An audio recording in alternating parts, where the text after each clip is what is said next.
ആദർശിൻ്റെ നാളത്തെ പ്രൊമോ റിവ്യൂയിലേക്ക് എല്ലാവർക്കും സ്വാഗതം. അങ്ങനെ നമ്മൾ മുത്തശ്ശനും മുത്തശ്ശിയാണെങ്കിൽ നമ്മൾ ഗോവിന്ദൻ്റെയും കനകയുടെയും വീട്ടിൽ വരുന്നുണ്ട് കേട്ടോ. അനിയുടെയും നന്ദുവിൻ്റെയും കല്യാണം കാര്യങ്ങളൊക്കെ സംസാരിക്കാൻ വേണ്ടി.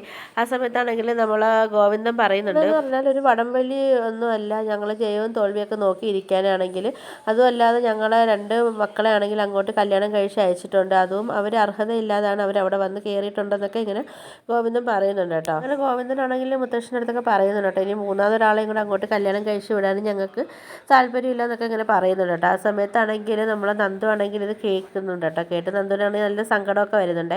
അങ്ങനെ മുത്തശ്ശിയാണെങ്കിൽ പോയി നന്ദുവിൻ്റെ അടുത്ത് പറയുന്നുണ്ട്, മോളെ അച്ഛനും അമ്മമാരെ ഒന്നും വിഷമിപ്പിച്ചിട്ട് നമുക്കൊരു കാര്യങ്ങളും വേണ്ട എന്നൊക്കെ ഇങ്ങനെ പറയുന്നുണ്ട്. മുത്തശ്ശി ഇങ്ങനെ പറയുന്നുണ്ട് നന്ദുവിൻ്റെ അടുത്ത്, എന്തായാലും മോളെ അവരച്ഛൻ്റെ അമ്മയുടെയൊക്കെ വിഷമം എന്താണെന്ന് വെച്ചാൽ ഞങ്ങൾക്ക് മനസ്സിലാവുന്നുണ്ട്, അതുകൊണ്ട് നമ്മളിന്നെ ഒന്നും അവരടുത്ത് പറയാനും പറ്റത്തില്ലല്ലോ എന്നൊക്കെ ഇങ്ങനെ പറയുന്നുണ്ട് കേട്ടോ. അപ്പോൾ ഇതൊക്കെ കേൾക്കുമ്പോൾ നമ്മൾ നന്ദു ആണെങ്കിലും മുത്തശ്ശിയെ കെട്ടിപ്പിടിച്ച് വെച്ച് കരയുന്നുണ്ട് കേട്ടോ. ഇതൊക്കെയാണ് നാളത്തെ പ്രൊമോ റിവ്യൂ ആയിട്ട് കാണിച്ചിരിക്കുന്നത്. അപ്പോൾ നിങ്ങൾക്ക് എൻ്റെ വീഡിയോസൊക്കെ ഇഷ്ടപ്പെടുകയാണെങ്കിൽ ഒന്ന് ലൈക്ക് ചെയ്ത് ഷെയർ ചെയ്ത് സബ്സ്ക്രൈബ് ചെയ്ത് ബെല്ലൈക്കൺ ഒന്ന് എനേബിൾ ചെയ്ത് ഹൈപ്പ് ചെയ്ത് ഒന്ന് സപ്പോർട്ട് ചെയ്യണേ.